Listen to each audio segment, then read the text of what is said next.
시청자 여러분 안녕하십니까? 이제는 3월이 됐는데 어떻게 지내십니까? 이제는 또 겨울도 지나가고 네. 봄이 와서 또 새로운 친구 여러분들께 인사하러 왔습니다. 네, 안녕하세요. 진짜 오랜만에 인사드리는 것 같습니다. 네, 양강도 해산에서 온 최유진입니다. 반갑습니다. 네. 갑자기 갑자기 카메라 봐서 네. 울렁증 왔습니까? 맞아요. 괜찮습니다. 예. 네, 우리 유튜브는 편안하게 또 우리 시청자분들께서는 응원감 또 이렇게 뭐 응원과 이런 네. 것들을 다 주시기 때문에 괜찮습니다. 괜찮습니다. 자, 우리 최유진 친구는 여러분께서 이만갑에서 보셨을 겁니다. 네, 이만갑에서 군대 갔다 왔고 네. 간호사 출신이고 부대 소개 다시 해주시라요. 네, 안녕하십니까. 저는 963 군부대 171호 병원 특수과 간호사 최유진입니다. 반갑습니다. 아이고, 군대 부대 소개하라니까 갑자기 그 네. 군투가 나오네요. 자, 특수과가 뭔지 궁금해하십니다. 네. 자, 우리 대한민국 특수과 있나요?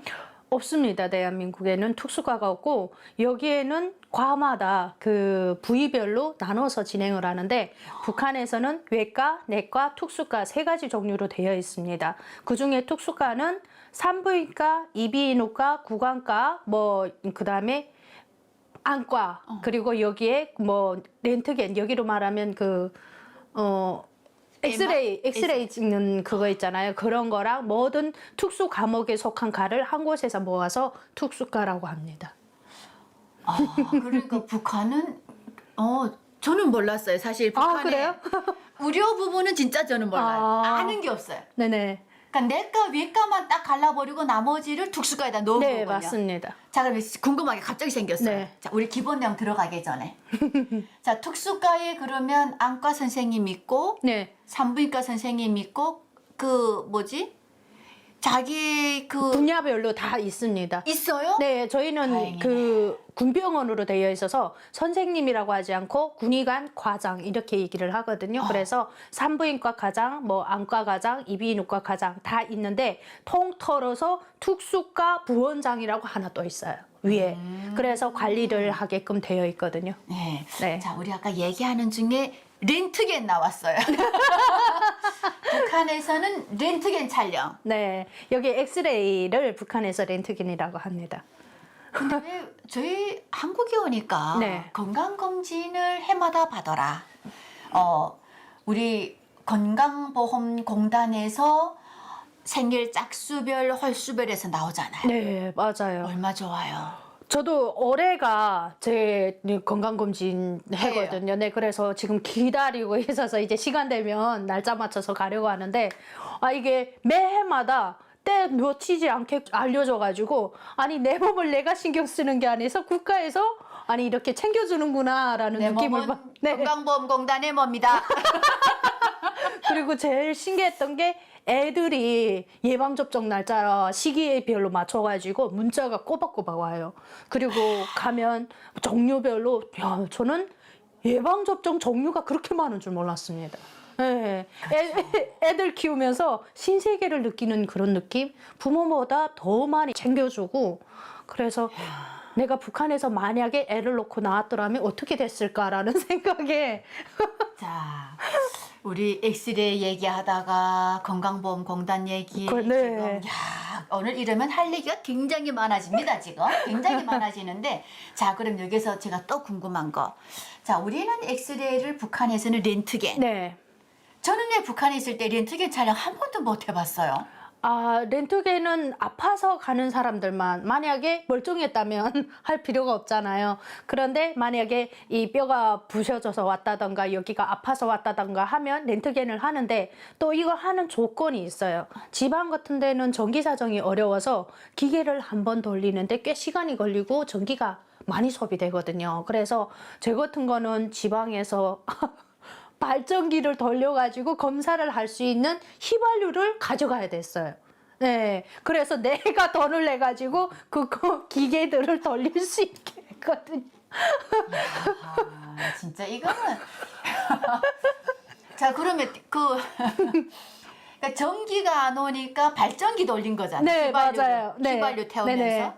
군병원도 발전기 돌립니까? 아닙니다. 군병원은 왜냐하면 호위사령부고 경호부대여서 발전기 돌리면 큰일 나죠. 그래서 24시간 불효거든요. 그쪽에만. 네, 그래서 171호 병원 호위사령부에 2개의 병원으로 나눠져 있는데 1호 병원하고 2호 병원. 1호는 간부들 전용이고 2호는 이제 참 일반 병사인데 2호 병원은 평성 쪽에 있어서 약간 후지여서 그쪽에 있는 사람들은 힘들다라고 하더라고요. 전기도 잘 안 온다. 근데 저희는 24시간 불이 오고 좀 물은 좀 안 나왔어요. 물은 안 나와서 막 탱크에다 받아놓고 그 주사 소독도 하고 이랬는데 그래도 여느 부분보다는 많이 괜찮은. 네, 괜찮았습니다. 그러니까 호위사령부 하게 되면 제가 군복무했던 사군단보다도 어떻게 보면 그 김씨 일가나 네. 또는 평양의 고위층들을 호위하기 위한 그런 부대다 보니까 그나마 그래도 병원에 전기도 주고 맞아요. 했는데 갑자기 궁금해지는 게 생겼어요. 수술해야 되는데 네. 전기가 갔다. 그러면 또 발전기 돌려야죠. 발전기. 네, 발전기가 거의 휘발유가 20km 한 번 가동하는데 30km 들어가더라고요. 저 평양에서 사용하는 거 보니까. 근데 대부분은 전기가 안 가는데 그래도 아예 안 가는 1년에 그래도 한 10번 정도 전기가 갑니다. 가가지고 한두 시간은 안 오고 그랬거든요.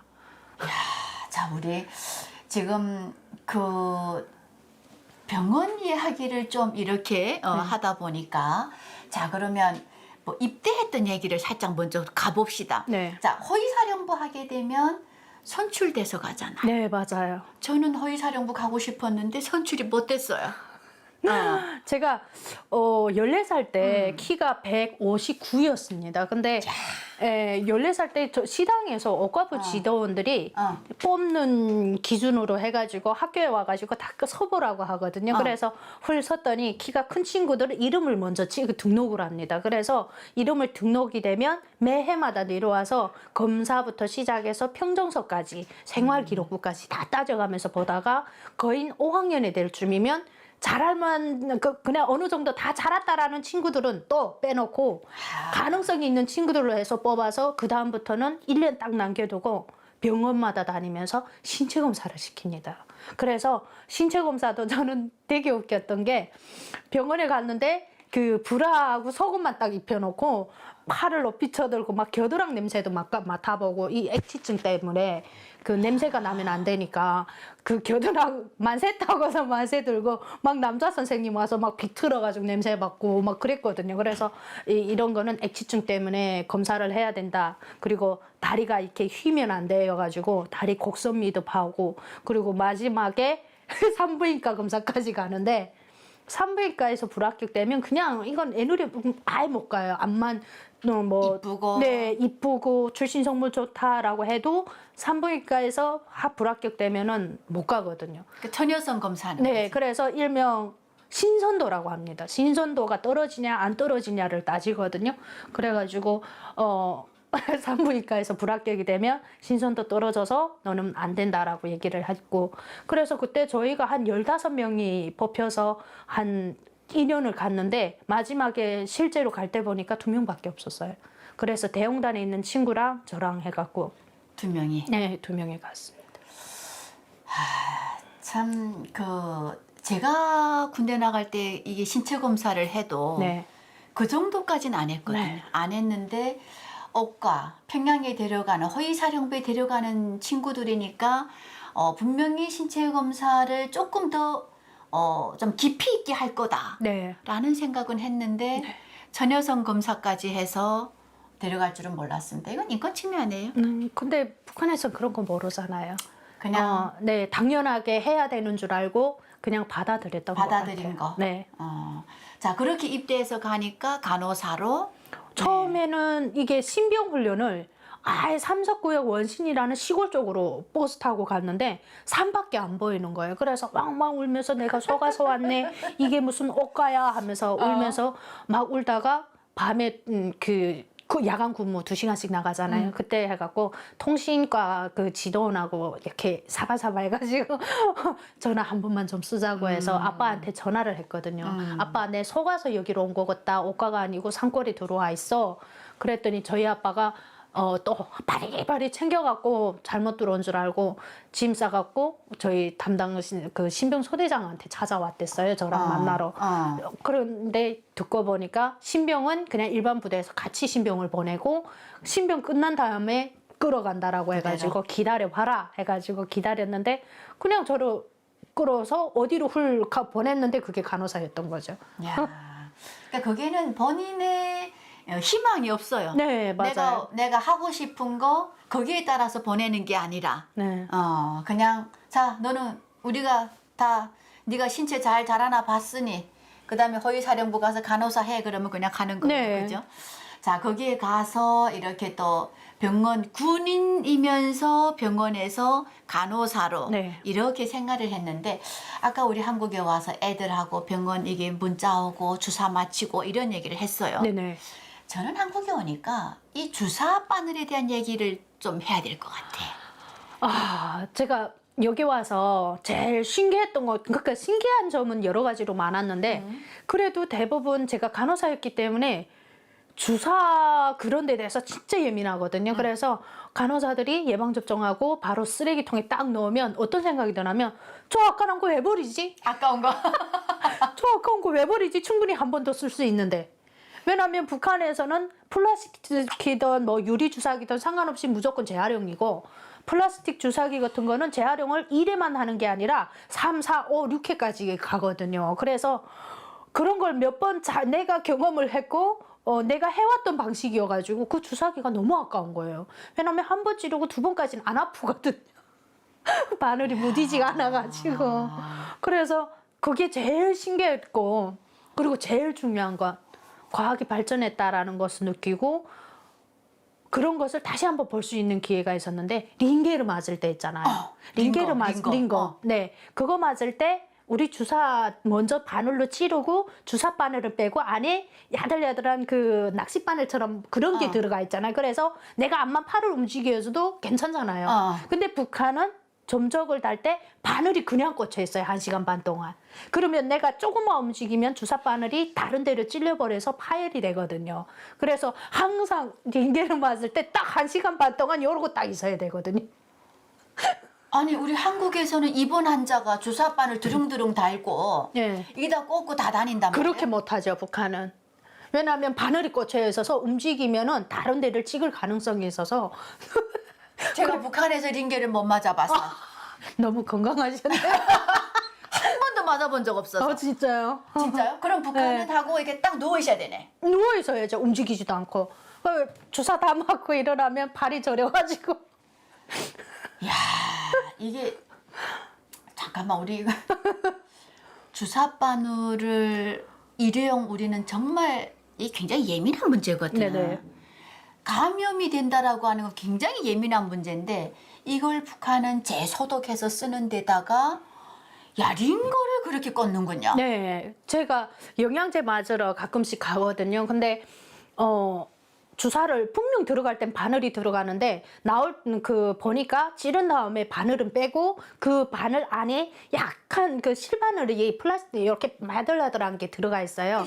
맞아요, 심줄 같은 거. 네, 그래서 움직여도 조금 변화가 없거든요. 근데 그러고 생각해보니까 북한은 주사 바늘 그대로 꽂은 채로 그래서 사람들이 항상 바늘 침 몇 미리짜리 들어가냐를 걱정하거든요. 왜냐면 큰 바늘 치도록 아프니까. 이야, 진짜 우리 이 정말 북한의 주사 바늘 하나를 한국에 와서 느낀 거 비교했는데 네. 엄청난 차이 있지 않나요? 이건 뭐 차이라고 할 수 없어요. 그죠? 그래서 그런 걸 보면 의료 사고들이 북한에 쉼없이 나고 있잖아요. 여러분 우리 북한의 의료 부분에 종사했던 우리 간호사 출신 최유진 씨하고 주사 바늘하고 야 이거 우리 북한의 링거 이야기부터 시작을 해서 이거 하려고 하니까 네. 너무 많은 얘기가 남아있는데요. 주사기 소독 안 하고 네. 참 버리는 대한민국 생각하니까 북한이 생각났어요. 그죠? 네. 자, 근데 북한에서 주사기 소독 어떻게 합니까? 군 안에서. 여기는 뭐 일회성이라 그냥 버리면 소독할 필요가 없잖아요. 그런데 그렇지. 북한에서는 소독을 끓이는 거라 100도씨에서 주사기를 끓이는 거라, 그리고 한 가지는 소독제 안에 담궜다가 꺼내는 걸로, 이렇게 두 가지로 되어 있거든요. 근데 플라스틱 주사기가 최근에 많이 유행이 되면서 끓이는 데다가 넣었더니 불어나가지고 이게 말을 안 듣는 거예요. 이게 안 되는 네, 거 막. 안 돼가지고 막 그 페니실린 같은 거 맞으면 다리가 막 쥐가 올라오거든요. 너무 아파서. 삑삑삑. 네, 근데 뽁뽁 이렇게 들어가다 보니까 그래서 주사기를 플라스틱을 끓이지를 못해요. 그래서 어떻게 하냐면 광폭 멸균수라는 소독액이 있는데, 어떤 냄새 나면 그 소독액, 그 우리 락스 냄새 나잖아요. 그 락스 같은 데인데 초록색, 연한 초록 색깔이에요. 거기에다가 주사기를 10분간 딱 담궜다가 꺼내거든요. 근데 솔직히 이거는 그게 정말 멸균이 된다라고 해도 그 멸균수 소독 락스가 그대로 주사기에 남아있을 가능성도 있고, 이런 부분에 대해서 정말 위험하거든요. 그래서 북한에서는 부작용이 엄청나게 심해요. 주사 소독도 심해가지고, 부작용이 나면 일단 사람이 막 1m 높이로 뜨거든요. 몸이 막 강직이 와가지고. 그러면 제일 중요한 거는 진정제 하나 투입하고 4-5명의 간호사나 의사들이 달라붙어서 내렸다 눌러요. 사람을 뛰어오는. 그래, 왜 누르느냐면 강직이 왔는데 내려다 누르면 자기절로 몸이 나른해지는 거예요. 그러니까 축 늘어지죠. 그렇게 하면 진정이 된다라고 해가지고 그렇게 해서 그게 지금 생각해 보면 아예 여기하고 비교해 보면 저런 나라도 있냐라고 생각했는데, 북한에서는 아마 자기네는 웃을 일 없다라고 생각을 했거든요. 저 나름대로. 야, 아니 근데 저는 북한에서 안 아프길 잘했네요. 네, 당연한 거죠, 그게. 안 아프길 잘했는데 그거 가서 야 세상에 뻑뻑 넣는 주사기 하고 그 다음에 멸균이 제대로 그거 안 된 주사기를 맞는다. 네. 그래서 갑자기 생각난 게, 집에 이렇게 환자가 생기면 부모님들이 꼭 주사기 통에다가 네. 옛날 주사기 네. 그거를 집집마다 가지고 있는 집이 있잖아요. 간혹. 맞아요. 네, 근데 옛날 주사기들은 유리 주사기가 많았어요. 유리죠. 네, 근데 이 유리 주사기를 오랜 시간 쓰니까 앞에 바늘하고 주사기 사이 연결 부분이 마모가 돼버려가지고 주사를 넣으다 어느까 주사바늘 펑 하고 튀거든요. 그래서 그 이후부터 유리 주사기는 될수록 안 쓰고 플라스틱만 쓰는데, 플라스틱도 레벨 따라 또 다르거든요. 장성들 이제처럼 제일 높은 사람이 와서 쓰면 그 밑에 사람이 두 번째로 쓰고, 그 장성걸 밑에 사람 쓰는겨? 네. 야, 야, 주사기 바늘도 굽이 있구만요. 네, 왜냐면 장성들은 살이 좀 쪄 있잖아요. 잘 먹어가지고. 혈관이 안 보여요. 안 보이는 데다가 신랑들이. 주사를 찌르려고 하면 바늘이 잘 들어가야 되는데, 주사 바늘 안 들어가서 막 묻었잖아요, 앞에 부분이. 그러면 달아가지고 안 들어가면 저희가 혼나거든요. 그래서 무조건 새 주사기를 쓰고, 그 밑에 사람들, 막대에도 세는 사람들한테는 막 바늘이 거칠거칠, 살 대보면 막 까끌까끌하거든요. 그걸 막 이렇게 찌르고.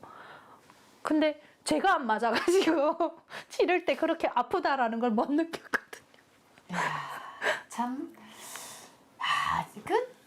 지금 그런 나라가 있을까요? 없죠. 주사기를 재탕해서 쓰고 그것도 또 급에 따라서 주사 바늘이 달라지고. 네. 야, 참. 근데 제가 갑자기 궁금한 게 생겼어요. 자, 아까 우리 특수과에 산부인과가 있다고 했어요. 군병원인데. 네. 그럼 군병원에서 북한의 여성들은 연애를 못하게 하고 결혼을 못하게 하는데 산부인과가 왜 필요하냐 이거지. 왜냐면 우리 국군 같은 거는 장교들만 여성들이 있잖아요. 그쵸. 근데 북한에는 군인들 소속도 여성들이 대부분 50% 차지하고 있기 때문에 병사들. 네, 병사들이. 근데 여성들인 경우 고사총 고사포가 많잖아요. 많죠. 네, 이런 여성들은 찬데 나가서 훈련을 하고 근무를 서고 이러다 보니까 냉기 때문에 월경을 못 해요. 그래서 저도 신병 때 군대 나가서 거의 1년을 월경을 안 했거든요. 그래서 월경 때문에 이 복통 때문에 오시는 분들도 있었고, 그리고 그보다 더 중요한 것은 애들 지우러 오는 사람들도 있었고, 네, 군부대 내에서 모르게 연애를 키우다가 아니면 간부들, 간부하고. 네, 입당하기 위해서 간부들하고 거래를 하고 그런 친구들.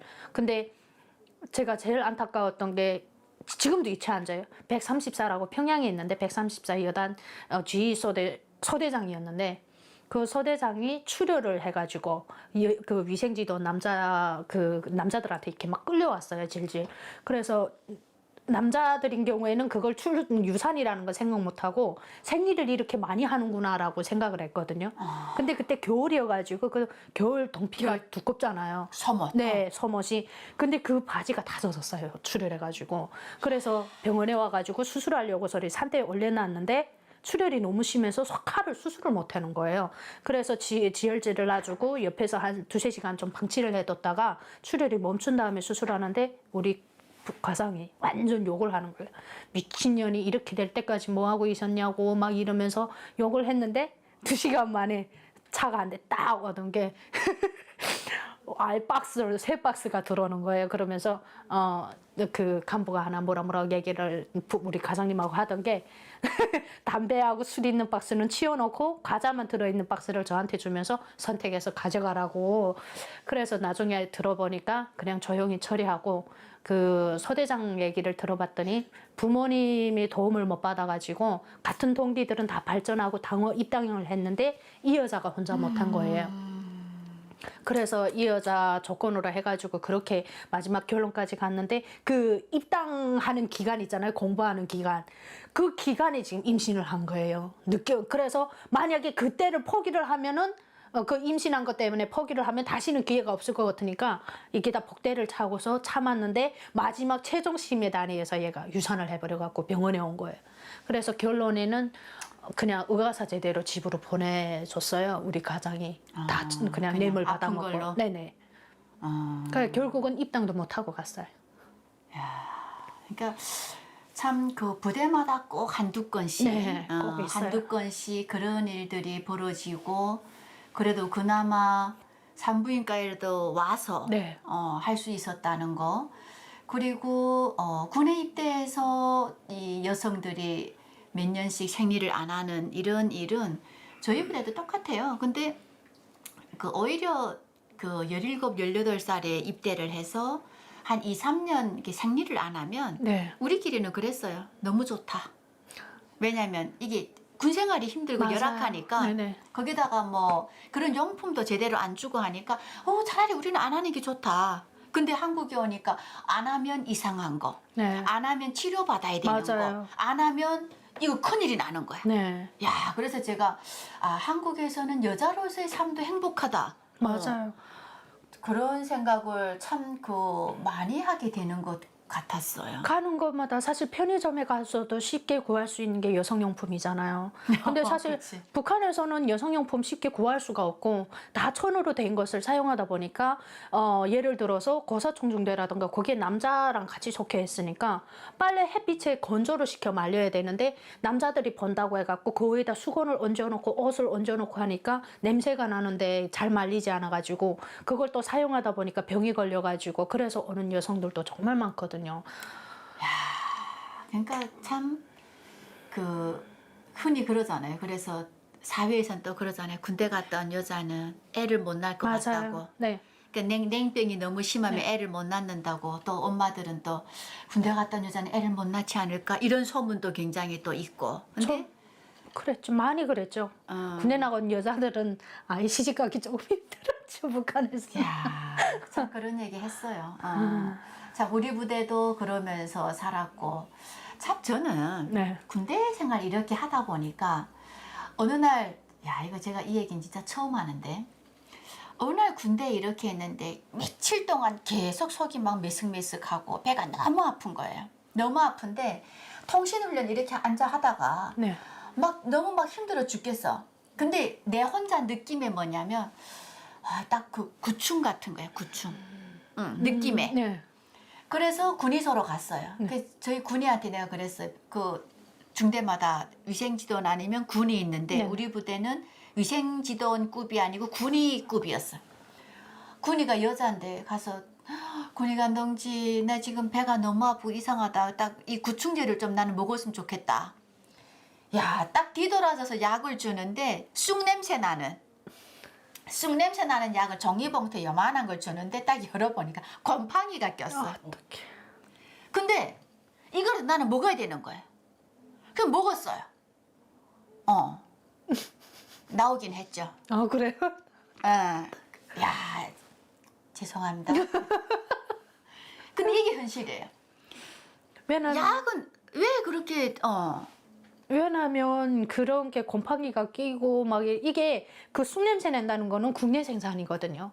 왜냐면 군인들한테는 외부에서 들어오는 이 지금 막 유엔에서 정부에서 지원해서 보내는 거 있잖아요. 그런 거는 다 김씨 쪽으로 가고 군인들한테는 진짜 국내에서 자기네가 능력껏 생산할 수 있는 것만 공급이 됩니다. 그래서 그런 걸 보관을 해뒀다가 그게 유통기한이 상관없으니까 북한은 유통기한 없잖아요. 그래서 없어요.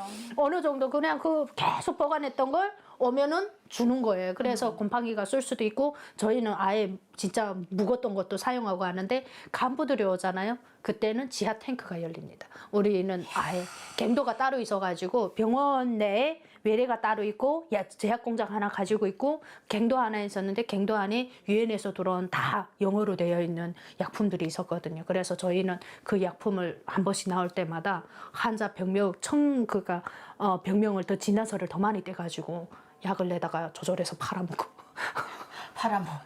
유엔에서는 북한 주민들을 쓰라고 보내준 약이에요. 네, 근데 이게 지금 군 장성 간부들을 위해서 지하 탱크에 가 있다. 맞아요. 그걸 또 진단서를 불려서 내다가 팔아먹는다.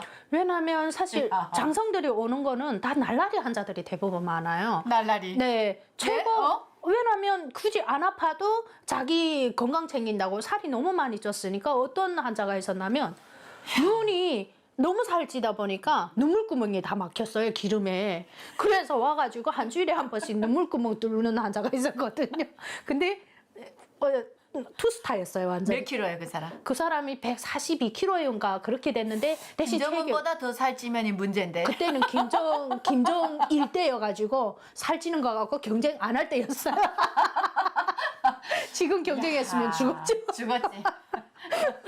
근데 다행히도 그때 김정일 때여가지고 살쪘는데 걷는 거조차 조금 힘들어했어요. 근데 눈물구멍이 막혀가지고 그 안과에 와가지고 그 주사바늘로 눈물구멍 계속 뚫어졌는데 이게 막히니까 밑이 이만큼 처지더라고. 이렇게 뿔뚝 나와가지고 이렇게. 그래서 여기에서 기름을 빼느라고 맨날 그래. 돌아앉으면 우리는 앉아있다가 야 저런 기름이 어디서 생길까 막 이렇게 얘기를 하고. 우리 좀 주지. 우리 좀 주지. 야, 우리 여러분, 약 이야기, 북한의 이런 의료기술 이런 얘기를 하니까 우리 대한민국 국민들이 정말 리얼하게 느꼈던 어청성 병사의 탈북 이야기 있었잖아요. 네. 판문점 넘어와서 수술해야 돼서 총 맞고 수술해야 돼서 배를 딱 갈랐는데 총알 꺼내고 기호해야 되는데 그 안에서 그 해충을 몇십 마리를 꺼냈다는 거 아니에요. 그래서 그때 이국정 교수님이 도로 못 꺼낸 애들, 장기를 들출 수 없으니까 네. 못 꺼낸 애들이 들고 다니면서 저 감염 일으키면 어쩔까 걱정했는데 항생제를 못 써본 병사가 착착 잘 맞더라는 거지 이게. 그래서 살아났다 하잖아요. 야, 저는 이런 걸 보게 되면 북한은 정말 뭐 군인뿐 아니라 유엔에서 지원해줘 봐야 뭐 합니까? 전혀 쓸 데가 없고 주민들한테 가는 게 하나도 없습니다. 야, 근데 우리 한국은 갑자기 머리 아프다. 편의점 가면 타이레놀 있습니다. 맞아요. 제일 중요한 건 조금 여기랑 차이가 조금 난 게 저는 그 USA라고 미국에서 보냈잖아요. 포대, 밀가루 포대. 그걸 갱도 안에다 넣었는데 갱도가 습하다 보니까 밀가루가 다 곰팡이가 쓴 거예요. 그 곰팡이나 밀가루를 버리지는 않고 그걸 가져다 한번 이렇게 헹궈가지고 그러니까 덩어리가 이렇게 다졌으니까 씻어가지고 밥에다 섞어서 군인들 식탁에 올린 거예요. 그래서 저는 그 밥이 나온 날에 젓가락으로 밥알을 골랐는데 한 숟가락밖에 안 됐어요. 이삭주의를 하고 이삭주의 밥알만. 네, 밥알만 이삭주의를 해서 근데 막 뜬내가 나고 곰팡이 냄새가 나는데 그리고 알이잖아. 네 먹으면. 맞아요. 그리고 약간 초록 색깔 막 파란 색깔이 되고 있는데 근데 그거라도 안 먹으면 배는 고프니까 거기에서 막 이삭주의해서 먹었는데 남성들은 또 먹더라고요. 그래도 배고프니까. 네. 야, 여러분 우리 북한의 정말 이 다양한 이야기를 나누면 나눌수록 우리 한국과는 비교를 절대 할 수 없는 그러한 열악함이 여기저기서 너무 많이 나오네요. 네. 참 북한에 제가 몰랐던 네. 의료 부문 얘기도 나오고 약 이야기도 나오고 140kg 살찐 우리 또 장성의 이야기까지 나왔습니다. 자, 그렇게 군대 생활 하다가 제대를 했어요. 네. 예. 제대를 다 못하고 왔죠. 네. 아, 도망쳐서 왔으니까 제가 만기는 못 채우고 그리고 왔습니다. 뭐 탈령이라고 표현하기보다는 네네. 사정이 있었잖아요. 네, 아빠가 많이 아파가지고 부대에서 보내줬기 때문에 좀 그래도 저희 아빠가 뇌물도 많이 주고 이랬으니까 조금 그 간부들이 아빠가 오늘만 내일만 하니까 내려가 봐라. 그래서 집으로 왔거든요. 근데 와 보니까 저희 아빠 병이 너무 억울한 게 의료사고였습니다. 왜냐하면 저희 아빠가 항생제를 못 맞거든요. 양성이 돼가지고. 그래서 항생제 대용품을 사용을 했는데 간호사가 항생제를 놔준 주사기를 제대로 소독을 안 하고 거기에다가 다른 암비라는 그 주사약을 아빠가 전용 맞던 주사약을 넣었는데 그 항생제 균이 조금 있어가지고 아빠가 주사 딱 맞고 나오면서 출입문을 열었는데 심장에 부담이 딱 오더래요. 그래서 너무 급해가지고 이렇게 심장 2번 치고 바로 병원에 가서 팍 하고 쓰러졌는데 그걸로 해가지고 그때부터 심장이 약해져가지고 계속 앓다가 그냥 심장병으로 직장에서 순직을 하셨어요. 그래서 이제 용칭호도 받고 막 그랬는데 메달까지 내려왔거든요. 표창장이랑 해가지고 순직했다고 나왔는데 뭐 혜택은 하나도 없어요. 그래서 뭐 회사에서 돌아가셨다라고 해도 뭐 아무런 도움을 받아본 적이 없거든요. 네, 그래서 그 의료사고 때문에 제가 아빠를 보냈습니다. 너무 억울한 게 내 손이었으면 내가 그렇게까지 치료를 안 했을 건데 이게 제일 원망스러웠죠. 유진이를 그래도 몇 년을 제가 이렇게 네. 지냈는데 아버지 돌아가신 이야기는 제가 처음 들었습니다. 우리 주사바늘 소독 안 한 이야기를 네, 참 웃으면서 맞아요. 막 그렇게 했는데 실제 그 사고가 집안에 네네. 그랬군요. 그렇게 해서 내려왔다가 네, 내려왔다가 다시 아빠가 부대 안 가고 네, 그때 그 의료사고 난 이후에 심장이 약해져가지고 제가 전문 따라다니면서 간호사 역할을 했어요. 근데 암만 해도 아빠가 물어보시는 거예요. 병원 생활은 어떠냐. 그래서 아빠 이 틈을 이용해가지고 나 아빠 옆에 있을래요. 그랬더니 아빠가 그 양강도 지역 덧병원에 있는데 덧병원 원장하고 아빠가 친구였거든요. 그래서 그 병원에 가가지고 내가 진단서로 그 식물신경 실조증이라는 병명을 만들었어요. 그거는 수전증 때문에 막 이렇게 몸을 떨어서 주사바늘 못 찐다라는 병명을 해가지고 진단서를 부대에다 올려보낸 거예요. 그랬더니 안 된다. 부대에 와서 자기네가 검사하겠다. 그런데 저는 안 가고 버텼어요. 버티다가 그냥 아빠가 돌아가시고 저는 바로 왔거든요. 부대에서 너무 독촉이 와가지고.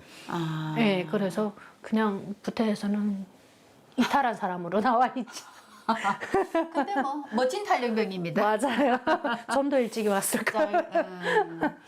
참 그래도 뭐 아빠가 돌아가신 거는 네. 우리가 좀 안타까운 일이긴 하지만은 그래도 아버지가 또 마지막까지 또 부대에 안 보내기 위해서 손을 다 쓰셔서 네. 그러고 살다가 탈출을 했어요. 네. 자, 고향이 어디입니까? 저 양강도 해산. 해산. 네. 대홍당 왕감자가 제일 유명한 곳이죠. 요즘에 왕감자. 왕감자가 대세더라고요. 제가 강의하러 가면 왕감자를 모르시는 분이 없어요. 네. 그래서 그 왕감자가 어디서 나오냐고 물어보면 몰라요. 어디서 나오는지 네, 몰라. 그냥 왕감자만 알아요. 그래서 왕감자는 내 고향입니다. 우리 그러니까 왜냐하면 그 노래가 이렇게 유튜브 틀면 다 나와요. 정말 그 귀엽고 정말 그 감자처럼 얼굴에 동그란 친구가 나와서 둥글둥글 왕감자 대홍단 감자 하는데 여러분 대홍단을 모르셨군요. 진짜 모르거든요. 자, 그 대홍단이 옆에 있는 양강도에서 왔답니다. 자, 근데 제가 이렇게 다니다가 보면 네. 우리 탈북민 만나면 그러잖아요. 고향이 어디예요? 그러면 해산입니다. 또 고향이 어디예요? 양강도입니다.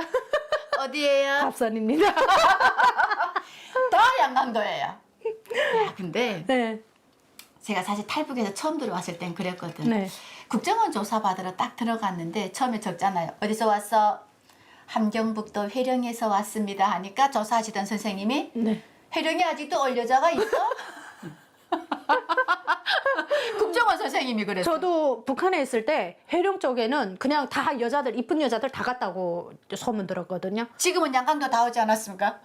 우리는 초가를 넘어섰을 것 같아요. 아, 그때 양강대 회령에서 다 갔다고 소문났어요? 네, 소문이 나가지고 해령에 이쁜 여자들만 싹 갔다고 얘기를 했거든요. 그래서 원래 해령에서 이쁜 여자들 많이 나온다라고 했는데 양강도 여자들이 앉아 있다가 해령만 이쁘냐? 우리도 이쁘지? 하면 그렇군요. 아, 이거 참. 예. 그래서 언젠가는 탈북한다 했는데 국경 지역 예선으로 봤을 때 보면 거의 30세대당 거의 20세대는 다 탈북했다고 보거든요. 근데 전체가 탈북한 게 아니고 가족이 한 명씩. 네. 근데 또 북한에서는 또 인기 있잖아요. 한라산 줄기하고 백두산 줄기 나눠서 생활의 변화가 있으니까. 야, 이거 또 있습니다. 우리 회령에서는 그러거든. 네. 여자가 다 갔다. 제가 제대하고 오니까 그러더만요. 남자들은 이제 결혼할 여자가 없어서 전봇대 붙잡고 살아야 된다. 이런 얘기를 이제 전봇대 붙잡고 살아야 된답니다. 회령 남자들이. 그랬는데 회령도 그랬어요. 아, 그래요. 그러니까 뭐냐면 우리도 한 지붕 아래 하모니카 주택이 5세대였거든요. 집이 5개인데 그 속에서 2집이 탈북했어요. 그래서 3집이 남아 있었거든. 근데 어느 날 또 보니까 이 집은 아빠가 탈북하네. 여자만 탈북하는 줄 알았더니 남자도 탈북하더만요. 네. 그럼 양강도는 그 이후에 네. 문이 열려서 해령은 이제는 문이 닫혀서 탈북한 사람 없어요. 하고 싶어 못 하는 거야. 양강도 너무 많이 했으니까. 네. 자, 인민반 한 개 인민반이 20세대, 30세대, 그냥 20, 30세대로 되게 20, 30세대. 네. 그 중에 그러면 다 탈북했네. 거의 한두 명씩 가족 중에 탈북을 했는데 저는 주변에서 탈북할 때마다 되게 신기하게 느꼈거든요. 쟤네는 왜 굳이 탈북을 하지? 그리고 근데 한 가지는 알았어요. 왜냐면 저희가 백두산 줄기거든요. 왜냐면 그 항일 때부터 뭐 우리 할아버지가 싸워가지고 토대가 진짜 좋아요. 근데 출신 성분. 네, 빨치산 줄기라 해서 우리 집에 챙겨지는 건 없어요. 뭐 배급도 안 주고. 근데 한국에 간 친구들 있잖아요. 빵빵하게 부모들을 먹여 살리거든요. 우리 집보다 더 잘 살았어요. 그래서 아, 저렇게 탈북하면 잘 사는구나. 이거는 딱 알고 있었거든요. 그래서 엄마 걱정 마라. 내 탈북해가지고 엄마 생계를 유지할게 하고서 우리 백두산 줄기보다 한라산 줄기 하자. 네, 그래서 근데 사실 솔직하게 한국에 오자는 결심은 없었어요. 처음에 탈북할 때 중국 가서 돈을 벌어가지고 엄마 챙겨주겠다라고 왔는데 중국에 오니까 또 한국이 들어오잖아요. 그래서 좀 더 발전하고 약간 눈도 트이고 하다 보니까 한국으로 바로 왔는데 그러니까 이 북한에서 김정일이가 이런 말을 했어요. 그 함경북도나 양강도에서 어떻게 보면 군수, 네. 도지사, 한국으로 말하면 도지사입니다. 도당 책임 비서가 이런 말을 했어요. 주령님, 장군님, 우리 양강도에도 한번 오십시오. 우리 해령에도 한번 모시고 싶습니다. 근데 그때 김정일이가 이런 말 했대요. 양강도 해산하고 함경북도 해령은 그게 조국의 땅입니까? 거기에는 배신자들만 살고 있는 중국 땅이다. 중국으로 탈북했다고. 그래서 그때 간부들이 우리 이런 말 듣고 살아야 되겠냐. 우리 여기를 이렇게 우리 만들면 안 된다. 그러면서 엄청나게 잡아들이고 막 했단 말이에요. 근데 우리가 탈출한 건 우리 탓입니까? 김정일이 김정은 탓이죠. 그 소리 갑자기 나오니까 뭐 양강도가 원래 그 추방촌이잖아요. 왜냐하면 옛날에. 평양에서 좀 범죄를 저질렀거나 잘못한 사람들을 다 추방을 해서 양강도에다가 보냈단 말이에요. 그래서 아예 그냥 우리 쪽에 보면은 추방촌이다. 그냥 간단하게 이렇게 얘기를 했는데 웃기는 게 너무 그 국경으로 탈북하는 사람도 많고 이래서 도당 책임 비서를 사실 네, 김정일 때 측근을 보냈어요. 도당 책임 비서를. 근데 도당 책임 비서를 새로 임명해서 보냈는데 완전히 할아버지 계단도 제대로 모르는 할아버지를 보냈거든요. 근데 지팽이를 잡고 이렇게 이러고 다니시는 할아버지를 보냈는데 자기는 무조건 장군님 명령을 받들고 무언가를 개선하겠다라고 해서 해산을 완전 바람을 일궜는데 어떻게 했냐면 아파트에다가 초록색, 빨간색, 흰색, 막 노란색 색칠을 한 거예요. 근데 비가 오니까 싹 다 씻겨 내려가고 그리고 양강도는 땅 전원주택들이 있잖아요. 이렇게 하모니카 사택들. 구세가 굴뚝이 높으면 높을수록 연기를 잘 빨아들이잖아요. 근데 중국에서 본 양강도는 굴뚝밖에 보이지 않는다. 이래서 굴뚝을 요만큼 사이를 두고 다 잘라버렸어요. 네. 그래가지고 여기가 집에 들어와? 집안을 아궁이로 해갖고 우리 어머니 항상 겁이 튀니까 왜 이렇게 많은 굴뚝을 잘라놓고 이러냐고 막 난리치고 그리고 도덕이 없는 해산으로 만들겠다라고 해가지고 담장을 이렇게 높였는데 1m 높이를 기준으로 다 잘라버렸어요. 그러니까 도적이 막 날아들어가지고 그래서 그때 난리가 났어요. 그 도당 책임있어 내려오고. 아니 먹을 걸 주든가 그죠? 네. 집을 뭐 새 집을 지어주든가 해야지 굴뚝을 딱 잘라버리면 무슨 멋있어진답니까? 담장을 1m로 쫙 맞춰버리면 뭐 되나? 그래도 집들이 창문이랑 보여야 마을 같은 느낌이 나는데 북한은 도적이 많다 보니까 등중에 이렇게 키 높이로 올리잖아요. 담장을. 그랬더니 저거는 아니다 해서 1m 높이로 다 잘라버려라 해서 담을 몽땅 이렇게 이만큼 높이로 자르다 보니까 도적이 이제는 완전히 제 집처럼 드나들거든요. 그래서 그때 그 책임비서가 왔는데 그래도 열심히 애를 썼어요. 색깔도 칠하고. 근데 비가 오니까 싹 다 씻겨 내려가고. 빨간물, 파란물이. 네. 그래서 그때 앉아있다 쟤는 뭐 하는 거예요? 반동 아니야? 근데 그렇게 해갖고 막 기쁨 드렸어요. 그래가지고 그때 김정일이 왔잖아요.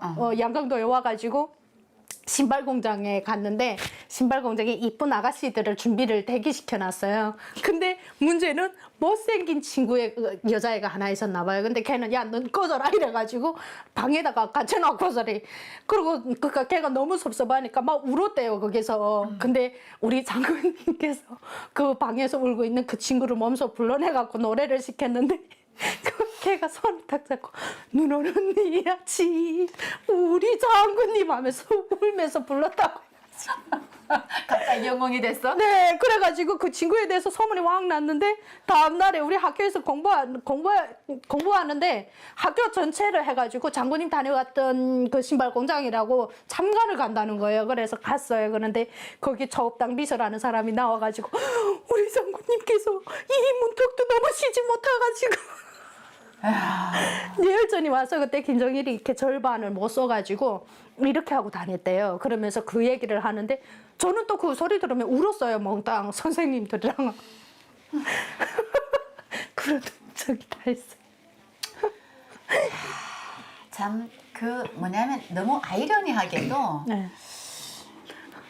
이거는 진짜 김정일이는 주민들을 위해서 현지지도 하고 쪽잠과 제기밥을 자면서 주민들이 그 민생을 돌본다라고 했는데 어떻게 보면 주민들은 그 밑에서 하루하루 살아가는 게 힘드니까 탈북이라는 걸 선택할 수밖에 없고 그걸 포장하기 위해서 색깔 칠한다고 포장이 되나요? 네, 여러분. 겉으로 보여지는 북한, 네, 정말 굴뚝을 자르면서 울바자를 높이를 맞추면서 자 이렇게 바꾸지 말고 실제 주민들의 생활에 좀 귀 기울여주는 북한이 됐으면 좋겠는데 자 그래도 참 그 기쁜 소식은 20, 30세대 중에 80%가 탈북을 했다, 양강도는. 네. 이건 우리 박수 칠 만한 일이군요. 네.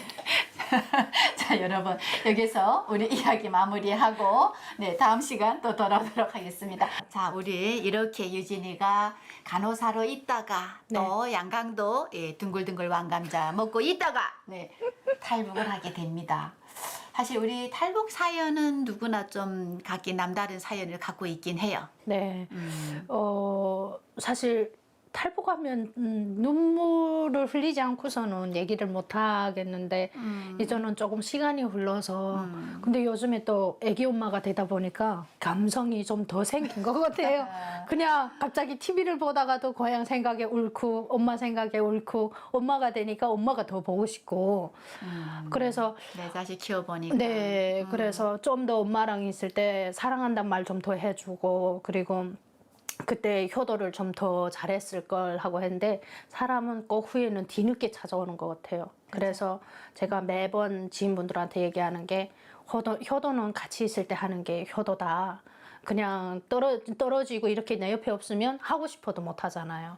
그래서 있을 때 잘해라. 항상 이런 얘기를 하거든요.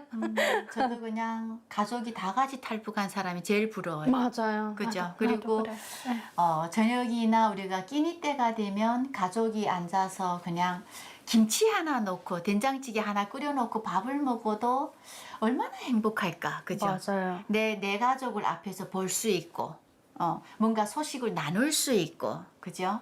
자, 그런 가족을 뒤로 하고 탈북을 하게 됩니다. 네, 사실 탈북할 때 솔직히 제가 군대에서 배운 걸 탈북할 때 써먹을 줄은 몰랐어요.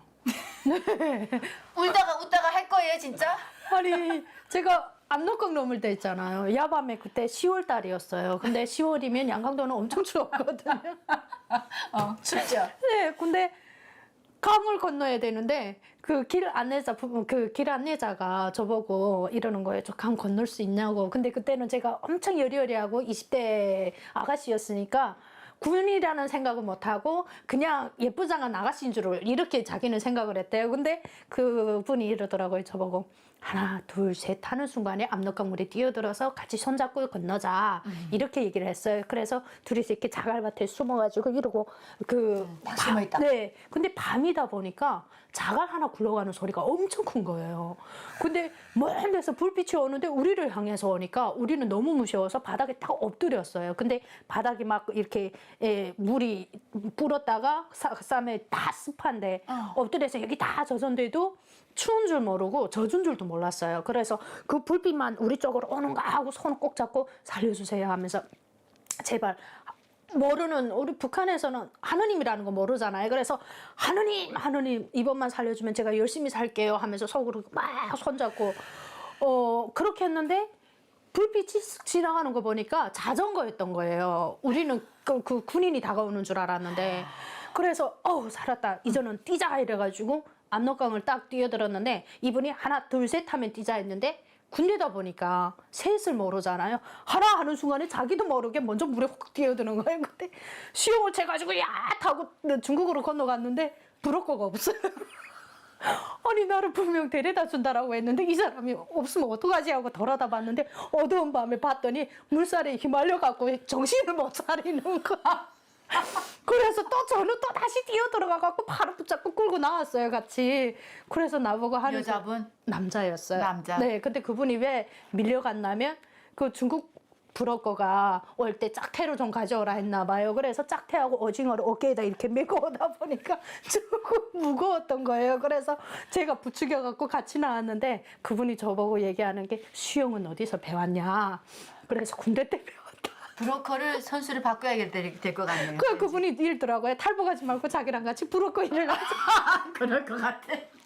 그래서 아니요 싫습니다 하고 저는 그냥 왔는데 딱 근데 사실 제가 이렇게 넘어오는 데까지 기억이 잘 안 나요. 왜냐면 그때 약기운 때문에 용기를 내서 제가 넘어왔거든요. 왜냐면 전날에 저희 아빠가 돌아가시고 어머니랑 제가 집에서 살고 있었는데 저희 집이 이런 집이 아니고 공장 건물 경비실이었어요.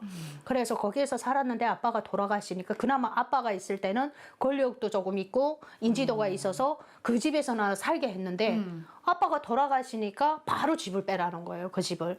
그러면 집을 주면서 빼라고 해야 되는데 저희는 돈도 없지 집을 살 돈도 없어요. 그러면 경비실에서 나가라고 하면 갈 데가 없는 거예요. 그래서 저희는 엄마하고 둘이서 저녁에 못된 마음을 먹었죠. 야, 우리 이럴 거면 차라리 살 데도 없으니까 너랑 나랑 죽자. 이래가지고 자살하려고 약을 먹었어요, 저희가. 엄마하고 둘이서 그 이소 100알씩 먹었는데 엄마는 평소에 술을 많이 드시다 보니까 약 반응이 천천히 오고 저는 금방 온 거예요. 술을 안 마시니까. 그래서 제가 먼저 쿡 하고 쓰러지니까 엄마가 자식한테 미안한 감정이 생기더래요. 그래서 그 밖에다가 소리 질러가지고 우리 자식만 좀 살려달라고 그 소리 질렀더니 그 공장 사람들이 와가지고 저희를 구루마 그 인력 거 있잖아요. 거기에다 실어갖고 병원에 실려가서 살았는데 눈을 떠보니까 제가 살아있는 거예요. 그러니까 막막하잖아요. 눈을 떠도. 그래서 저는 거기서 뭐 했냐면 이렇게 바로 옆에 보이는데 메스가 그 칼이 보이는 거예요. 그래서 그 칼 가지고 딱 여기를 정신없이 이렇게 긁어가지고 여기 아직도 지금 자리가 남아있거든요. 막 열심히 긁었는데 기운이 없는 상황에서 하다 보니까 깊이까지는 못 지르고 그래도 또 살았어요. 기운이 네. 그 다음에 두 번째로 또 살은 거예요. 그래서 세 번째는 막 이렇게 꽂고 있던 그 링게를 선을 또 목에다 감고 죽으려고 했는데 또 살았어요. 세 번째. 그 다음에 세 번째 정신을 차리니까 지긋지긋한 거예요. 이제는. 더 죽을래도 기운이 없어 못 죽겠고. 그래서 그 약 기운에 제가 그냥 탈북을 결심해 갖고 왔는데 오니까 제일 후회되는 게 중국에 딱 도착하니까 실감이 느껴지는 거예요. 앞에서 중국말 하는 사람이 또 앉아 있으니까 엄마가 데리고 와야 된다. 그래서 그 브로커한테 무릎 꿇고 앉아가지고 엄마 좀 연락 좀 해달라. 안 해주면 난 다시 넘어가겠다. 이랬더니 저희 어머니를 데려와가지고 저랑 연결을 시켜주더라고요. 그래서 엄마 살 수가 없는데 그냥 나랑 같이 넘어가자. 빨리 와 했더니 늙음하게 내가 고향을 버리고 너한테 짐이 될 것 같으니까 너 혼자 가서 잘 살아라. 저희 어머니 근데 지금 제일 후회되는 게 그때 그냥 무작정 데리고 넘어야 되는데 그 말 듣고서 내 나이 드신 분 데리고 와가지고 고생시키고 내가 정착을 잘한 다음에 부모님 데려오자 이래가지고 제가 먼저 브로커한테 1,000원만 꺼서 엄마한테 좀 쥐어주라. 그래가지고 브로커가 어머니한테 1,000원을 쥐어줬어요. 그래서 1,000원 해봐야 한국 돈 20만 원이. 네, 근데 북한에선 1,000원이면 좀 꽤 살잖아요. 네, 그래서 다행히도 어머니 조금 살 여유를 만들어 놓고 그러고 탈북을 했는데 사실 탈북하니까 또 뭐 그리 쉬운 가정은 아니잖아요. 중국에서 팔려갔다가 또 팔려가서 브로커들 그냥 종처럼 살아야 되거든요. 그래서 그런 생활을 하다가 한국으로 오는 브로커를 만나가지고 한국에 들어오는 데까지 그냥 1년 반 정도 걸렸는데 그동안에 제가 평생 진짜 죽었다가 났던 그러한 가정들을 그때 다 겪은 것 같아요. 죽을 가정도 겪어봤고 사채업자들한테 붙여와서 장기도 뜯겨볼 뻔했고 그리고 막 맞아대가지고 돌멩이 중국에서 맞아대고 너를 그냥 이 자리에서 묻어버려도 너를 찾아줄 사람이 없다라고 하면서 돌멩이로 막 때려놓는데 그때 지금도 그래 가끔씩 뉴스에 이렇게 뭐 여자를 폭행했다 이런 거 보면 나는 막 손이 경련이 일어나거든요. 그런 걸 보면 그 트라우마 때문에. 그래서 이렇게 목숨 걸고 탈북을 해서 한국까지 왔는데 지금은 그 가정이 너무 힘들었던 가정을 뭐라고 생각하냐면 오늘의 이 행복이 있기 위해서 마련된 거다라는 생각을 바꿨어요. 처음엔 내가 그렇게 힘들었구나 하니까 내 자신이 너무 힘든 거예요. 그래서 오늘은 너무 행복하니까 그 가정을 오늘의 나를 만들어 주려고 있었구나 하면서 자체 위안하고 있는 거죠. 근데 네. 사실은 그렇게 해야 사라지니까 우리가 위안을 하긴 하는데 그런 가정이 원래는 없었어야 돼요. 맞아요. 그죠? 20대 나이에 팔려다닌다라는 것도 말이 안 되는 거고 장기 밀매 당한다는 것도 말이 안 되는 거고 아유 마음 아파라. 사실 북한에서 태어나서 우리가 살려고 탈출하는 과정에서 그러한 인권 침해 이러한 그 우리 피해들은 사실 겪지 말아야 될 일인 거거든 이거는. 네. 그래도 지금은 어떻게든 살아가기 위해서 네. 안 좋은 기억을 좋은 생각으로 바꾸는 거는 저는 굉장히 잘한 것 같아요.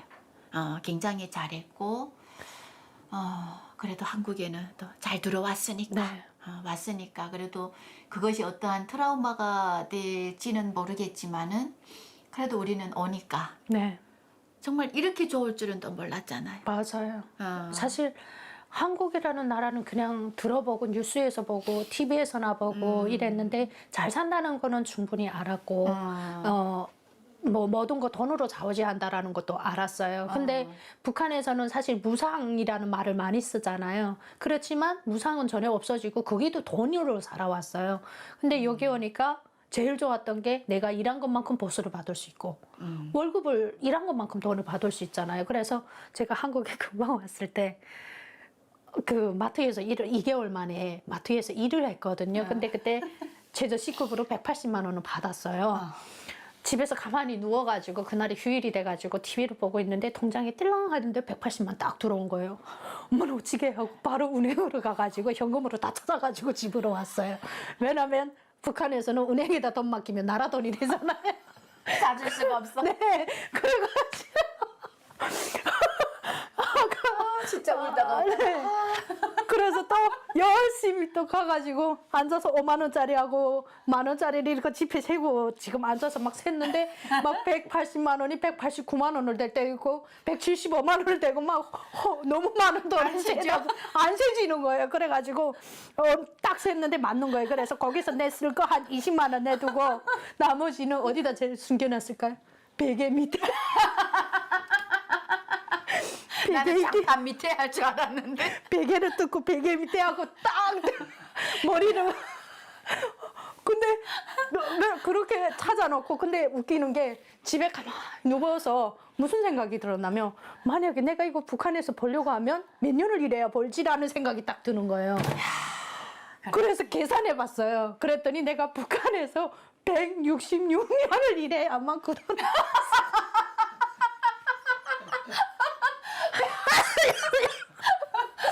근데 166년 만에 벌어야 될 돈을 한 달 만에 벌었으니까 저는 어떻게 했어요? 바로 백화점 갔지. 로또 맞았다가 현금으로 지고 다니는 게 무서워. 지갑 잃어버릴까 봐 가방 잃어가지고 앞에 대고. 야, 그래서 그때 처음 왔을 때 월급에 대해서도 너무 놀랬고 사람이 또 욕심이라는 게 180만도 그렇게 커 보였는데 한 8개월 다니니까 급여 높은 데를 찾기 시작하더라. 이제 한 200년 일해야 되는데. 200년 일해야 되는데 찾아야지. 그래서 또 업그레이드 시켜가지고 한 달에 240만 원짜리를 240만 원은 몇 년서 벌어야 되니까. 그거는 평균 보면 210 210 몇 년? 11년 211년? 야, 나 진짜 못 산다. 아유. 웃지 마시라. 사실, 야, 우리 유진이 대단하네요. 저는 사실 월급 받고 몇 년 벌어야 되지 생각 안 해봤거든요. 그냥 저는 처음에 왔을 때 초코파이 너무 먹고 싶어서 초코파이 한 개 사고 내가 그랬거든. 엄마, 북한에서 초코파이 하나 먹으려면 몇 년 벌어야 되지 않을까? 8년 벌어야 되더라고. 그래서 난 근데 월급 계산은 안 해봤네요. 진짜. 저는 월급 왜냐면 군대 때 180원인가 신병 때 나온다 했는데 그거 그 청년동맹비로 싹 뺏어갔거든요. 그래서 월급이라는 개념 전혀 없었고 그리고 화폐교양 금방 하고 사회 나왔을 때 한 사람당 1,500 내지 2,000원 사이로 월급 줬어요. 근데 쌀 1kg 5,600원 하다 보니까 1,000원짜리 사서 사탕 왕눈깔 사탕 2알밖에 못 사 먹었거든요. 그래가지고 그 월급하고 지금 한국에 들어와서 그 계산부터 딱 되니까 166년이라는 기간이 나오는데 로또 맞았잖아요, 순간. 백화점 가야지. 가야죠. 뭐 샀어요? 패딩 하나 샀어. 패딩 하나 샀어. 근데 여기가 만만치가 않더라고요. 야, 만만치 않아요. 근데 네. 요즘은 꼭 이렇게 비싼 패딩 아니어도 네. 야, 요즘은 패딩도 잘 나오고 너무 예쁘죠. 나 요즘 겨울에 그래요. 겨울에 춥다 한데 뭔 걱정이요? 옷이 가득한데 패딩 입으면 되는데 그것도 막 무슨 뭐지? 오리털, 무슨 구스. 그리고 가볍고 다리까지 감싸주는 롱 패딩도 있고 그리고 또 약간 맵씹으려면 셔 패딩도 있고 근데 사실 한국 드라마 볼 때 미니스커트를 입고 다니는 여자들 보면 저희 다리 옳지 않냐고 막 이러면 욕을 했는데 여기 오니까는 다리 올 일이 없어? 네, 없더라고. 겨울에도 포기를 못하는 친구들이 많잖아요. 북한 양강도 같으라면 미니스커트 입고 나갔다가 10분 만에 얼어 죽습니다. 북한 군대 생활도 했는데 네. 그렇게 우리 또 부대마다 다니면서 강의도 하고 내가 겪었던 이야기를 나누고 있어요. 네네. 자, 한국 부대 딱 들어가니까 부대하고 뭔가 이렇게 뭐가 딱 비교되던가요? 저는 간호사였기 때문에 사람 건강 상태부터 살펴보게 돼요. 건강 딱 들어가면 영양실조. 네, 있나 해서. 강영실. 근데, 네. 그래서 사실 처음에 딱 들어갔을 때 어떤 느낌이 들었냐면 다 체격이 좋으시고 건강한 분들이 계시잖아요. 그래서 속으로 아, 달봉민 강사가 온다니까 영양실조 빼놨구나. 너희들은 빠져라. 보는 이미지가 안 좋아. 막 이런 생각으로 북한엔 그런 눈가림식을 많이 하잖아요. 해야지. 네, 그래서 여기도 당연히 그렇게 하겠지 하고 속으로 생각을 했는데 점심시간에 밥 먹는데 정원 장교님이 식사하고 가라는 거예요. 그래서 아차, 밥 먹는 거 보면 영양실조 나오는구나. 그래서 가서 봤는데 너무 놀랐던 게 밥을 펐는데 뷔페식으로 먹고 싶은 양만큼 담고 자기 좋아하는 거는 이만큼 담고 또 자기 싫어하는 건 요만큼씩 담고 이렇게 조절해서 드시더라고요. 근데 제가 앉아서 밥을 먹으면서 그 군인들의 식사량을 봤더니 북한군 한 개 소대밥을 혼자서 한 끼 다 드시는 분들이 있더라고요. 체격을 유지하셔야 되니까. 네. 왜냐면 북한군은 밥이 숟가락으로 꼭꼭 다져서 4숟가락밖에 안 되는데 여기는 내가 먹고 배고픈 거 양만큼. 근데 제일 좋았던 거는 간식으로 PX에 가서 맛있는 걸 내 월급으로 당당하게 사서 먹을 수 있는 거. 그게 너무 좋더라고요. 그래서 정훈 장교님한테 저도 그 PX의 천국을 보여달라. 보여달라? 갔습니다.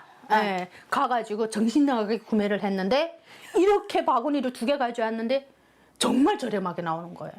그래서 야, 이게 PX 사랑이 이렇구나 해가고 부대 갈 때마다 찾거든요. 야, 그러니까 우리가 네. 우리 부대도 그랬어요. 그러니까 지금 한 개 소대 식사를 군인 한 명이 한다는 거는 여러분 우리 대한민국 기준 생각하시면 안 됩니다. 한 그릇을 생각하시면 안 되고 사실 우리는 밥 먹으러 들어가잖아요. 네. 꾹꾹 눌러서 딱딱 해서 딱 뜨면 4숟가락이면 끝나잖아요. 맞아요. 몇 숟가락밖에 안 되잖아요. 30명이 4숟가락이면 한 100숟가락밖에 안 되는 건데. 네. 그죠? 네. 야, 우리 국군은 자율배식을 한다. 네, 그게 제일 좋았던 것 같아요. 왜냐면 내가 먹고 싶은 양만큼 먹고 누구 눈치를 안 보잖아요. 자, PX 가서 네. 무슨 돈으로 삽니까? 월급 탄 걸로 사는데 세금을 떼고 팔다 보니까 저렴한 가격에 구매해서 먹을 수 있잖아요. 근데 북한에도 PX 말고 군인 상점이 있는데 가면 날파리밖에 다니고 간장, 된장, 소금밖에 파는 게 없어요. 냄새, 간장 냄새만 나. 네. 근데 그것도 군인 가족이 가끔 가서 그걸 구매를 하지 병사들을 위한 게 하나도 없거든요. 군에서는. 병사들 안 주잖아요. 네. 그다음에 월급 자체 없어서 저희 어머니가 군복무 기간에 장기간 돈을 대줘가지고 네. 그래서 저희 어머니가 항상 이랬어요. 군대는 네가 나갔는데 왜 내가 군산복무를 하냐. 아니, 그리고 자, 우리 요즘에 병장 월급이 130만 원 됐어요. 올라갔죠. 자, 네. 130만 원이면 북한에 몇백 년 벌어야 됩니까? 그러면 한 150년 정도 벌어야 되지 않을까요? 네. 그러면 야, 어느 우리 이야기는 이게 100년 이상 안 하면 취급 안 합니다. 우리. 네. 그러니까 여러분들 북한 같으라면 벌써 로또 맞고도 남으시는. 여러분 로또입니다. 야, 이거 야, 진짜 근데 사실 그 국력 차이예요. 가치는 우리밖에 모를 것 같아요. 왜냐하면 우리 군인들이나 우리 시민들은 그 돈을 받아왔잖아요. 그래서 그게 일상생활 됐고 아, 그 금액이 그렇구나 한데 저희 같은 입장에서는 100년, 몇백 년이라는 금액이 한눈에 다가왔을 때 그 가치는 저희밖에 못 알아보잖아요. 우리만 느낄 수 있는. 네. 그래서 가끔씩은 제가 이 이야기 하면 엄마 180만 받았는데 왜 저렇게 좋아했지? 라고 생각하시는 분들도 계시더라고요. 그래서 로또 맞았으니까 그러고 얘기를 하거든요. 와, 진짜 우리 그리고 180만 원 로또예요. 쌀. 저는 오니까 처음에 탈북민이라고 해가지고 한 달에 한 번씩 10kg 쌀을 주더라고요. 근데 혼자다 보니까 쌀을 막 많이 못 먹잖아요. 밥을 안 해 먹으니까. 그래서 처음에 쌀이 이렇게 4포대를 지원으로 막 교회에서도 조금 막 이렇게 많이 줘가지고 4포대 생겨서 저는 그 위에 한참 앉아 있었어요. 왜냐면 북한의 흰쌀밥 먹기라는 게 되게 어려운데 여기서는 막 너무 넘쳐나고, 그리고 제일 중요했던 것은 이 길거리 노숙자 어르신들도 항상 소주병 옆구리에다 차고 다니고 믹스커피 지고 다니잖아요. 믹스커피. 저는 그게 되게 신기했어요. 그리고 제가 한번 봉사를 나갔는데 노숙자 어르신들을 도시락 봉사를 나갔어요. 근데 그분 항상 제육볶음이 나오다가 그날에 치킨이 들어갔어요. 그래서 북한에서는 이런 것도 없어서 못 먹고, 그리고 길거리에 있는 음식을 주워 먹는데 이렇게 식중독이 올까봐 치약을 짜서 먹는다던가 방지를 하고서 막 주워 먹는 분들이 많이 계시고, 그리고 그런 분들 진짜 많거든요. 네. 그 부대에서 그 약이 없으니까 네. 어느 날 볏짚을 우려서 막 먹이는 거예요. 볏짚을. 식중독 방지라던가 그런 방지, 홍역 방지 그런 걸 많이 쓰고 있어요. 네, 그리고 구충 진흙을 방지. 삶아서 먹인다던가, 물갈이 하는 친구들한테는 저희가 진흙물을 삼켜서 먹였어요. 한경도에 있다가 항해도에 군사복무하러 딱 가니까 막 피부병 같이 네. 생기잖아요. 이게 맞아요. 물갈이 한다 이러면서 그 지역의 흙을 맞아요. 우려서 먹어야 된다. 네네. 흙물. 야, 정말 이게 어디 민간요법이 있는 걸까요? 갑자기 우리 대표님이 아까 구충제 소리가 나왔는데 한 친구가 너무 배 아파가지고 왔는데 검사를 했더니 담낭 쪽에 2마리가 이렇게 막 뚫고 들어가는 거예요. 그 영상 속에. 그래서 그걸 죽여야 되는데 방법이 없다 보니까 타이어 있잖아요. 타이어 공기 그게 공기 들어가는 거, 그걸 가져다가 공기 꽉 차 있는 걸 산소를 마시게 하는 거예요. 그 빨대를 엮어서 타이어를 우리가 깔고 앉으면 공기가 쫙 나가니까 애가 숨쉬어 배가 이렇게 불어나니까 그만해달라고 막 자기절로 막 빼고 그렇게 해서 죽였어.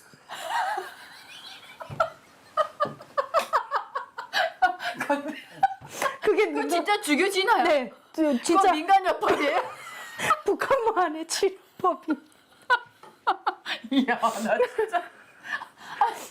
그리고 소화가 안 될 때 우리는 소화제를 먹잖아요. 북한에서는 소다하고 식초를 딱 희석해가지고 쫙 마시면 이런 치료법을 많이 쓰고 있어. 오늘 울다가 야, 구충 없앤다고 타이어 공기 마셨어. 야, 나 진짜 저도 경험을 안 해본 거라서. 저희 그런 민간요법 잘 쓰거든. 야, 그런 걸 보다가 우리 한국에 와서 진짜 지금은 결혼을 해서. 네. 아, 이거 웃지 말아야 되는데. 야, 나 진짜. 야, 이제 우리는 이게 웃으면서 얘기할 수 있으니까. 네. 그죠? 근데 그 환경은 정말 그럴 수밖에 없었어요. 네. 그죠? 야, 그러다가 와서 결혼을 하고 지금은 딸 2 낳았습니다. 딸 2 낳고 공주님 2. 네, 그래서 네. 무서운 게 없죠. 무슨 게 없어요? 제 가족이 생겼잖아요. 가족이. 네, 처음에 일할 때, 마트에서 일할 때 제일 부러웠던 게 명절 때 가족들끼리 카트 밀면서 장 보는 거라, 그런 게 제일 부러운데, 저는 명절 날 집에 혼자 앉아서 TV나 보거나 핸드폰을 보거나 이게 전부였거든요. 근데 어느 순간에 남편이 생기고 남편하고 또 같이 생활하다가 갑자기 자식까지 2이 생겼는데 똑같이 각자를 닮았어요. 나눠서. 진짜 붕어빵입니다. 네. 그래가지고 우리 애들 딱 볼 때 어떤 느낌이 드는가 하면, 너희들은 북한에서 안 태어나는 게 얼마나 잘했을까 이런 생각도 들고, 내가 못 먹었던 한이 있잖아요. 못 입고 못 먹었던 한이 있어서 애들한테는 정말 투자를 많이 하거든요. 내가 못 해봤던 네, 거. 내가 못했던 걸 너희들한테 다 할 거야. 그렇다고 뭐 내가 못했던 건 너희들이 무조건 해야 돼, 이게 아니라 내가 못 먹고 못 입었던 걸 너희들은 다 잘해줄 거야. 그러니까 내가 열심히 버는 이유는 너희들이 존재하기 때문에 걔네를 그냥 의지해서 살아가고 있는 것 같아요. 그래서 한국이 내 가족을 만들어줬고 내 앞날, 내 미래까지 만들어줬구나. 대한민국. 네, 그래서 항상 감사하게, 그리고 내가 할 수 있는 게 뭐 하겠어요. 세금밖에 잘 내는 게. 그게 잘하는 거예요. 네, 그래서 저는 열심히 세금을 내고 제가 알고 있는 정보를 다니면서 강의도 하고 이러면서 육아지만 또 워킹맘도 합니다. 일도 열심히 하고 네 그렇게 하고 보답하는 게 그거밖에 없더라고요. 그리고 또 우리 딸내미들도 주사 맞히라고 네. 문자 따박따박 오고 응? 어린이집 애들 보내면서 또 굉장히 그래도 일할 수 있다는 게 얼마 좋아요. 너무 좋죠. 그리고 국가에서 지원해주고 하니까 너무 좋고 그리고 애들도 사회성도 많이 이끌고 어린이집에서 솔직히 저보다 더 잘 먹이고 있어요. 엄마보다 더 잘 먹여. 네, 왜냐하면 저는 할 수 있는 것만 해서 먹이는데 어린이집에서는 다양하게 요리도 나오고 간식 타임엔 간식 나오고 그리고 또 명절마다 계기로 해서 애들이 그 파티도 열어주고 그래서 생일 해주고. 네, 너무 좋은 거 있죠. 그래서 제가 열심히 하는 또 열성 부모거든요. 그래서 어린이집에서 저희 애기도 또 잘 봐주고 그리고 그분들이 항상 얘기해 열심히 사는 모습 보기 좋다고. 네, 그래서 그런 얘기 들을 때마다 저는 힘을 좀 더 받고 또 열심히 일하고 있죠. 그러니까 저는 이게 우리가 북한 체제의 그 뭐냐면 어떻게 보면 특성이 네, 지들이 자랑하는 게 그거거든요. 무상복지, 무상치료, 무상교육. 그러니까 무상이란 얘기가 바로 이 공산주의 체제를 지향하는 어떻게 보면 굉장한 그 패러다임이 그거예요. 무상이라는 네네. 얘기. 근데 한국에 오니까 우리 이게 무상 아니에요? 내가 180만 원 벌어서 30만 원 세금 낼 수 있잖아요. 네, 세금을 냈더니 건강검진 공짜로 받으라고 문자 오죠. 어린이집 돈 안 들잖아요. 네, 요즘에. 네. 애들 키우는 거 먹을 거 다 해줘. 학교도 요즘 돈 안 들어요. 저는 학교는 아직 못 보내가지고. 학교 가면요. 네. 학교에서 책 다 주고 우리는 교과서 따로, 공책 따로, 뭐 문제를 베껴서 썼잖아요. 네. 요즘은 문제 하나에 그 안에 문제 다 풀 수 있게. 아, 그래서 내가 그럽니다. 야, 여기가 무상이다. 네. 뭔가 나라가 국력이 생기고 경제력이 높아지니까 이게 무상이라는 것이 자연히 따라오는구나. 김정은이가 이걸 좀 봐야 되는데.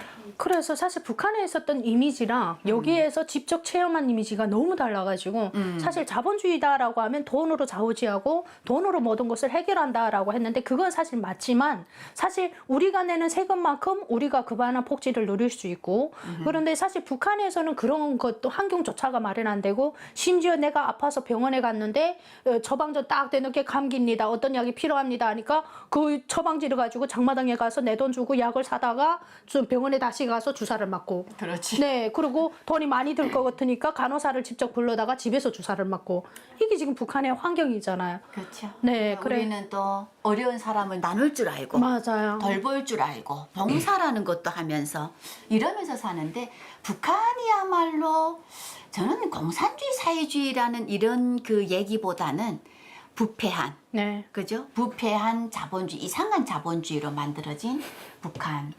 우린 탈출하기 참 잘했습니다. 갑자기 예. 북한에서 항상 쓰고 우리 항상 얘기하던 거 대한민국은 썩고 병든 세상이다. 근데 북한이 썩고 병든 세상이 북한은 아닌가요? 부패하고 썩고 병든 네. 깡패 국가다. 맞아요. 네.